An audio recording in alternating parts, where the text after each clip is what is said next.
నమస్కారం. ఆధ్యాత్మిక సుధాసాగరం ధర్మ సందేహాలు కార్యక్రమానికి స్వాగతం. ధర్మో రక్షతి రక్షితః. ధర్మాన్ని రక్షిస్తే ఆ ధర్మం మనల్ని రక్షిస్తుంది. ధారయతి ధర్మ అని కూడా అన్నారు. మన భారతీయ సంస్కృతి సంప్రదాయాలు ఆచార వ్యవహారాలకి అనుగుణంగా ఒక్కో ప్రాంతం వాళ్ళు కొన్ని రకాల ధర్మాలని ఆచరిస్తూ ఉంటారు. అయితే ఆచరించే విధానం వేరైనప్పటికీ అందులోని అంతరార్థం తెలియక చాలామంది చాలా రకాల సందేహాలతోటి సతమతమవుతుంటారు. మరి వారి సందేహాలన్నిటికీ కూడా శాస్త్రీయ సమాధానాలు అందించడానికి మన ముందున్నారు ఉపన్యాస శిరోమణి, వేద విభూషణ, జ్యోతిష్య బ్రహ్మ, ధర్మనిధి, ఆగమవారధి, మీ అందరికీ సుపరిచితులైన డాక్టర్ కందాడే శ్రీ రామానుజాచార్యులు గారు. వారితో మాట్లాడి మరిన్ని విషయాలు వారి మాటలో తెలుసుకుందాం. ఈనాటి కార్యక్రమాన్ని ప్రారంభిద్దాం. నమస్కారం అండి. మొదటి ఉత్తరం చూద్దామండి. హైదరాబాద్ నుంచి హారిక రాస్తున్నారు. దేవుడికి కర్పూర హారతి ఇవ్వటంలోని అంతరార్థం ఏమిటో తెలియచేయండి అంటూ రాస్తున్నారు. హారతి అంటేనే హారం తనోతి. ఓహో. హరతి ఇది హార. హారం ఉంటే ఏంటది? హరతి అంటే హరించేది, తొలగించేది. మనం మెళ్ళ వేసుకుంటాం కదా, హారాలు వేసుకుంటాం, వాటికి ఆ పేరెందుకు? ఇవి మన శరీరం మీద వేసుకుంటే మన శరీరంలోని చాలా రహస్యాలు సదస్యాలు కొన్ని ధర్మాలు ఎదుటివారికి కనపడవు కదా. వాటిని చూసినందువల్ల వారిలో కలిగేటువంటి వికారాలను ఇది తొలగిస్తుంది కదా, ఆకారాన్ని తొలగిస్తుంది. అందుకు దాని పేరు హారము అని. హరించేది, తొలగించేది, తీసివేసేది. ఒక ఆభరణం ధరించాం, దాని పేరు ఆభరణం. అంటే బాగా మోసేది. మోసేదా మోస్తున్నదా? మనం మోస్తున్నాం, అది మోస్తుంది. మనం అనుకుంటాం మనం మోస్తున్నాం అని, అది మోస్తున్నది. అదేమిటండి? ఇవి మనం ధరిస్తే మన మీద ఇవి ఉన్నాయి, కానీ మనను చూస్తున్న వారి చూపులన్నీ ఇదే భరిస్తుంది. లోపలిదాకా పోదు కదా. పాత రోజుల్లో బాగా అలంకారం చేసుకునేవారు. ఇప్పుడు అలంకారం అంటే మూట అంటున్నారు. ఎంత ఆభరణాలు ధరిస్తే అంత వారి చూపడేది ఆభరణాల మీదనే, మన మీద కాదు. అందుకే ఇది ఆభరణం. బాగా బరువును మోసేది. రకరకాల వ్యక్తుల యొక్క చూపులు, దానివల్ల కలిగిన వారి భావాలు, వారి ఆలోచనలు, వారి వికారాలు అన్నిటి మోస్తుంది. వాటిని ఇదే హరిస్తుంది. హారతి అంటే అర్థం అది. మంగళ హారతి అంటే శుభాన్ని కలిగించి అశుభాన్ని తొలగిస్తుంది. అంటే ఏమిటి? మన పాటలో దిష్టి, దృష్టి దూరం అంటాం కదా. మనం దిష్టి తీస్తాం చిన్నపిల్లలకి, ఇప్పటికీ జరుగుతుంది. ఇది తగిలిందంటే ఇంత పేడ తెచ్చి నీళ్లు పోసి ఇంకేదో చేసి దాని చుట్టూ ఒక మంట పెట్టి ఆ మంట చుట్టూ తిప్పి అందులో బోర్లించి పక్కకు పెడతాం కదా. 10 మంది చూచినందువల్ల కలిగిన ప్రభావంతో మనలో కలిగినటువంటి మార్పు, దాన్ని తొలగించటానికి చేసేది హారతి. మంగళ హారతి. ఎదుటివాడి దృష్టి వల్ల కలిగే అశుభాలను, హానిని తొలగించి శుభాన్ని కలిగించి. చాలాసార్లు చెప్పాను, గుర్తుండే ఉంటుంది ప్రేక్షకులకు కూడా. చాలామంది భగవంతునికి ఇచ్చే హారతిని కళ్ళకు అద్దుకుంటారు. మనం చాలాసార్లు చెప్పుకున్నాం. దృష్టి దోషం తీసి అది నీ కళ్ళకు అద్దుకుంటే అక్కడి దోషం పోయి ఇక్కడ రావాలి. అంటే దేవుడు దోషరహితుడు కదండి.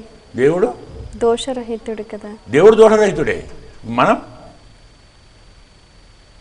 అదే దోషం ఆయనకు లేదు, మనకు ఉందా లేదా? దేవుడు దోషరహితుడు అనే మాట ఎక్కడ? దేవుడు. మనం ఇక్కడ ఏం పెట్టాము? ఒక విగ్రహాన్ని పెట్టాం.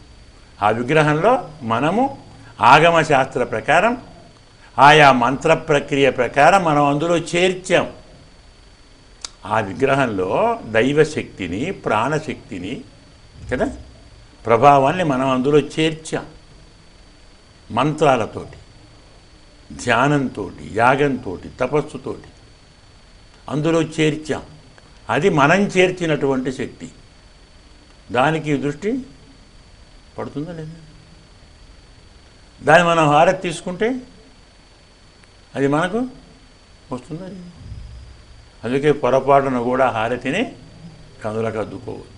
అందుకే ప్రతిరోజు స్వామికి ఆరాధన. అందుకే మంత్రముతోటి, తపస్సుతోటి, ధ్యానంతో ఆ దైవశక్తిని అందులో ఏర్పరిచాం. కాబట్టి ఎంత ఆరాధన చేస్తే, ఎన్ని ఉత్సవాలు చేస్తే, ఎన్ని యజ్ఞాలు చేస్తే అంత ప్రభావం పెరుగుతుంది. తగ్గించాము, తగ్గుతుంది. ఎందుకంటే దైవాధీనం జగత్ సర్వం, మంత్రాధీనంతో దైవత. ప్రపంచమంతా దైవాధీనమే, ఆ దైవం మంత్రాధీనం. అంటే మనము ఆయా ఆగమ శాస్త్రంలో చెప్పబడిన మంత్రాలతోటి ఆ స్వామి యందు ఆ శక్తిని, ఆ వైభవాన్ని, ఆ తేజస్సును నిక్షిప్తం చేశాం. దానికి భంగం రాకుండా ఉండటానికే ప్రతిదినము 3 సార్లు, 4 సార్లు, 5 సార్లు మాటి మాటికి హారతి ఇస్తూనే ఉంటాం కదా. ఒకసారి కాదు, అరగంట కాగానే హారతిస్తాం, పావుగంట కాగానే హారతిస్తాం. అది మన దోషం అటు రాకుండా, అది ఆ పరిసర ప్రాంతాల్లోకి అంటకుండా, అందుకే దాన్ని హారతి అంటారు. ఇలా అందులో కర్పూరం అంటే కరిగిపోతుంది కదా, ఒకసారి వెలిగిస్తే కరిగిపోతుంది. కర్పూరం కరిగిపోయినట్టు దోషం కూడా కరిగిపోవాలి. అది అందులో కర్పూర హారతిలోని పరమార్థం. మరి ఉత్తరం చూద్దామండి. ఇందు బెంగళూరు నుంచి రాస్తున్నారు. ఇంటి ముందు వేసే ముగ్గులో ఆంతర్యం ఏమిటి తెలియచేయగలరు అంటూ రాస్తున్నారు. మనము ముగ్గు అంటున్నాం, వాస్తవంగా దాని పేరు ఏమిటి? రంగవల్లి. రంగవల్లి. కొంచెం అర్థం చేసుకుంటే, తెలుసుకుంటే సరిపోతుంది. రంగ అంటే ఏమిటి? స్టేజ్, వేదిక, నాటక రంగం, కళారంగం కదా. అలాగే రంగమండపం, నాట్యరంగం, నృత్యరంగం, గానరంగం. రంగం అంటే వేదిక. రంగవల్లి వేదికకు తీగ. వల్లి అంటే తీగ, లత. ఏ వేదికకు? వేదికలు ఎవరో రావాలి కదా, రావలసిన వారి కోసం తీగతో అలంకరించాం. ఇంటి ముందన్నించి ఎవరు రావాలి? మనం ఎవరు రావాలని కోరుతాం? అమ్మవారు రావాలి కదా. లక్ష్మీదేవి అడుగులకు అది వల్లి, అమ్మ ప్రవేశానికి అది వేదిక. ప్రతి ఇంటి ముందు రంగవల్లులుంటే లక్ష్మి ఆ ఇంట్లోకి తాండవిస్తుంది అని శాస్త్రం. మనకు ఈనాడు కూడా ఇంత మనం ఆధునికంగా ఉన్నామని చెప్పుకుంటున్నా, ఇప్పటికీ మన భారతీయుల్లో 100కి 90 మంది ఇక ఎక్కడో ఉండేవారు చెప్పలేం. కానీ తప్పకుండా పొద్దున్నే ఎంతో వీలున్నంత 1, 2, 3 ముగ్గు చారలైనా వేస్తారు. వెయ్యాలి, అమ్మని పిలవాలి. పొద్దున్నే లేచి శుభ్రంగా ఊడిచి ఆవు పేడతో నీళ్లు చల్లి, ఆవు పేడ చల్లితే మొత్తం పవిత్రం కదా. రెండోది, క్రిమికీటకాలు రావు. ఆవు పేడ ఉన్న చోట విష పురుగులు రావు, పాములు రావు. ఎలాంటి చాలా వైరస్లు అంటామే, వాటికి అది విరుగుడు ఆవు పేడ. మన వాళ్ళు ప్రాచీనులు పెట్టిన ఆచారం అంతా పరిపూర్ణమైన సంక్షేమ సూత్రాలే, ఆరోగ్య సూత్రాలు. అలా చల్లి రంగవల్లులు వేస్తాం. సక్రమంగా అలంకరించి శుభ్రంగా తల్లి రామ్మ, రావమ్మ, మహాలక్ష్మి, రావమ్మ అంటున్నాం కదా. అది సకల దేవతా ఆహ్వానానికి వారు వచ్చి చేరే వేదికకు ఇది అలంకరణ. అదే వల్లి. ఆ వల్లి ఎంత బాగా పెరిగితే మన ఇంట్లో లక్ష్మీ వల్లి అంత బాగా పెరుగుతుంది, సంపద పెరుగుతుంది, మనలోని సద్భావన పెరుగుతుంది. అది అందులోనే. మరి ఉత్తరం చూద్దామండి. గిరీష్ హైదరాబాద్ నుంచి రాస్తున్నారు. తిలక ధారణలో పరమార్థం ఏమిటి తెలియచేయగలరు అంటూ రాస్తున్నారు. ఇప్పటి కాలంలో చాలామంది మానేశారు. అమ్మాయిలు పెట్టుకోవడం లేదు, అబ్బాయిలు పెట్టుకోవడం. అదెందుకు? భగవంతుడు ఇచ్చిన దాన్ని ఇచ్చినట్టు ఉంచుకోక దానికి రంగులు ఎందుకు పూసుకోవాలండి అని కొందరు చాలా మేధావులం అన్నట్టుగా ప్రశ్నిస్తున్నారు. మరి మనం భగవంతుడు ఇచ్చినప్పుడు ఎలా ఉన్నామో అలాగే ఉన్నాము. మరి ఇవన్నీ ఎందుకు? అప్పుడు ఇవన్నీ ఉన్నాయా? అవునా? ఎందుకు ఇవి? పోనీ ఇవన్నీ ఉన్నాయా? ఇవి అక్కడ ప్రశ్న రాదా? భగవంతుడు ఇచ్చినప్పుడు, మనం వచ్చినప్పుడు ఉందే నీళ్ళు తాగటం? లేదు కదా. ఎందుకు మరి? శరీరానికి చేసే ప్రతి పోషణ, ప్రతి అలంకారము శరీరం కోసమే కాదు, లోపల ఉన్న మనస్సు కోసము, ఇంకా లోపల ఉన్న బుద్ధి కోసము, ఇంకా లోపల ఉన్న అంతఃకరణం కోసం, ఆ లోపల ఉన్న ఆత్మ కోసం, ఇంకాస్త వెళితే పరమాత్మ కోసం. మనం శరీరం మీద ఏ పని చేసినా అక్కడి దాకా వెళుతుంది. ఆత్మ దాకా వెళ్ళాలి, పరమాత్మ దాకా వెళ్ళాలి. ఒక మాట అడిగాడు అర్జునుడు కృష్ణ పరమాత్మ, ప్రతివాడికి ప్రాణం అంటే అంత తీపి ఎందుకండి? ఇంత ప్రేమ శరీరం మీద, ఇంత ప్రేమ ప్రాణం మీద ఎందుకండి? పిచ్చివాడా, ఆ ప్రేమ వారికి ప్రాణం మీద కాదు, శరీరం మీద కాదు, నా మీద రా అన్నాడు. అదంతా నా మీద ప్రేమరా అన్నాడు. అదేమిటి స్వామి అలా అన్నారు? అవునా, శరీరాన్ని బాగా ఆరోగ్యంగా ఉంచుకుంటే ప్రాణాలు బాగా ఉంటాయి, ప్రాణాలు బాగా ఉంటే శరీరం బాగా ఉంటుంది, శరీరం బాగా ఉంటే అందులో ఆత్మ ఉంటుంది కదా. ఆత్మ ఉంటే అందులో ఉంటుంది, నేనుంటాను కదా. ఆత్మను ప్రేమించిన వాడే ఇంకా 4 కాలాలు ఈ శరీరంలో ఆత్మ ఉండాలి అనుకున్నవాడు శరీరాన్ని జాగ్రత్తగా చూసుకుంటాడు. వాడికి తెలిసినా తెలియకున్నా ఆత్మ ఉండాలనుకున్నవాడు పరమాత్మ కూడా ఉండాలనుకున్నట్టే కదా. అంతా నా మీద ప్రేమరా. చూడండి స్వామి దయామేడు, మనం తలుచుకోము వాడిని, వాడు మనం తలుచుకుంటాం. కాబట్టి ఇందులో ప్రధానమైనటువంటి భాగం నుదుట తిలకధారణ అంట. మన శరీరంలో న్యాయంగా 8 చక్రాలు ఉన్నాయి. మనకు బరువు 6 చక్రాలు ఉంటాయి కదా. మూలాధారం, మణిపూరం, స్వాధిష్టానం, అనాహతం, ఆజ్ఞాచక్రం, సహస్రారం. ఇలా మూలాధారం నుంచి బ్రహ్మకపాలం ఈ భాగం వరకు ఉండే చక్రాలు 6. అందులో 2 కనుబొమ్మల మధ్యన ఉండే చక్రాన్ని ఆజ్ఞాచక్రం అంటారు. అంటే పరమాత్మ ఆజ్ఞను స్వీకరించేది అదే, మన ఆజ్ఞను కూడా స్వీకరించేది తెలిసేవాడు దీంతోటే. సూటిగా ముఖం చూచి చెప్తే వాడు తలకాయ ఉంచుకుంటాడు.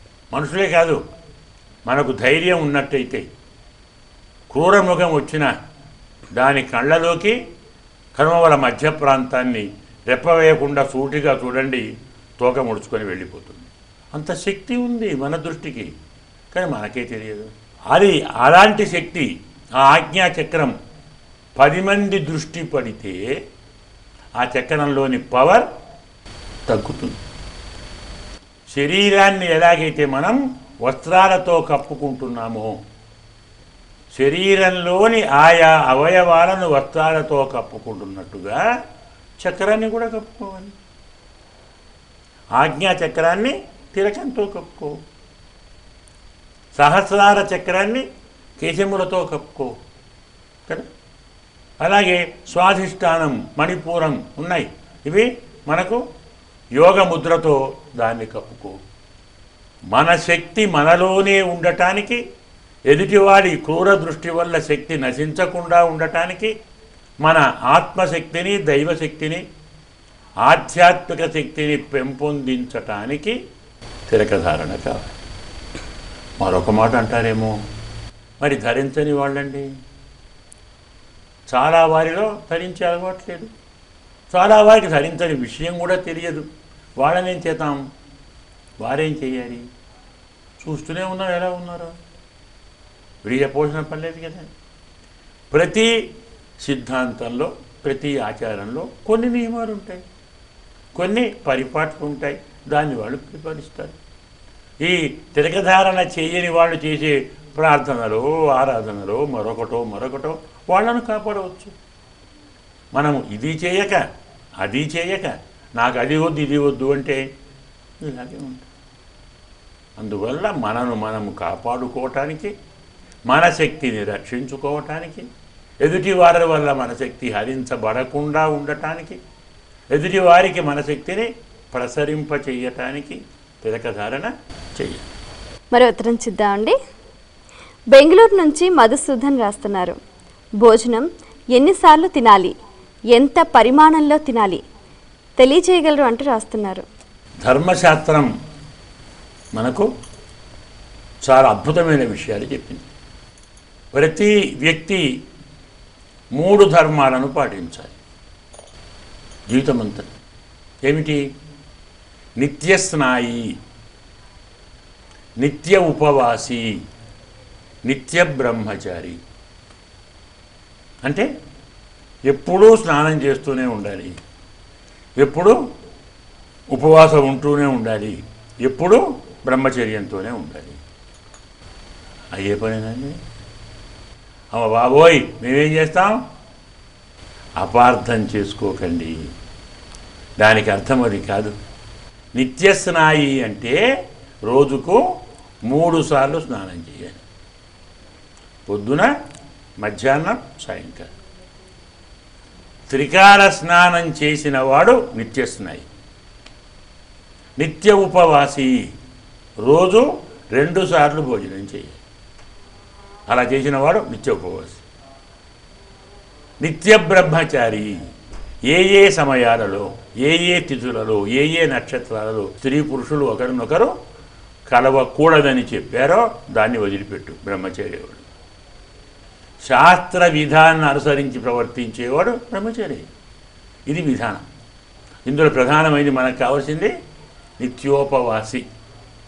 అంటే రోజు 2 పూటలే తినాలి, మధ్యాహ్నం, సాయంకాలం. మనమేం చేస్తాం? పొద్దున్నే బ్రేక్ఫాస్ట్ కదా, తర్వాత లంచ్, ఆ తర్వాత 3-4 గంటలకు స్నాక్స్, మళ్ళా 5:30కు టిఫిన్, 7 గంటలకు భోజనం, పడుకునే ముందు మళ్ళీ 2 స్నాక్స్. 6 సార్లు తింటే వీడేం చేస్తాడు? ఇంకా పని ఏం చేస్తాం? అది భోజనం కాదు, 2 సార్లే చేయాలి. చాలు, హాయిగా ఉంటాం.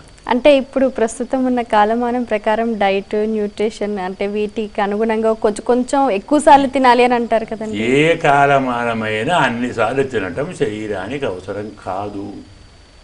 కారణం ఏమిటి? మనం ఏం చేస్తున్నాం? తినవలసినప్పుడు తినవలసినంత తినటం లేదు. మనం చేసే పని ఏమిటి? అన్ని సగం పనులే చేస్తాం. అది అసలు బాధ. అర్జెంటుగా వెళ్ళాలి, 4 ముద్దలు తినిపోతాం.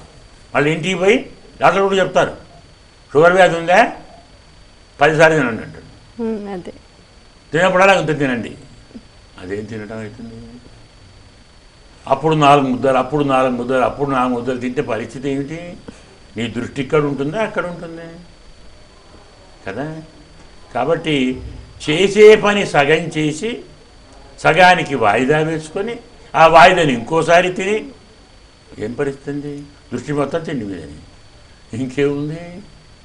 అందులో బయటికి పోతే చాలా దొరుకుతున్నాయి. అందులో మన వీళ్ళు కూడా చాలామంది అవి తిను, ఇవి తిను, ఇలా తిను, అందులో రుచి ఉంది, ఇందులో కారం ఉంది, అందులో ఉప్పు ఉంది, అందులో ఏముండదు, కేవలం కోరిక ఉంటుందంతే.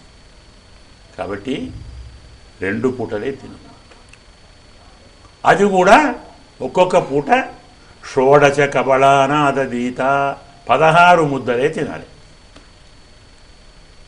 ముద్దలంటే ఇంత ముద్దలు కాదు. ఆ మలక ప్రమాణం ఉసిరికాయ ఎంత, ఉసిరికాయ ఎంత 16 తినాలి. ఆరోగ్యంగా ఉంటుంది.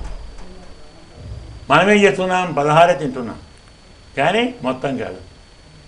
పప్పుతో 16, కూరతో 16, సాంబార్తో 16, రసంతో 16, పెరుగుతో 16 దాటాలి. దానివల్ల ఏమవుతున్నది?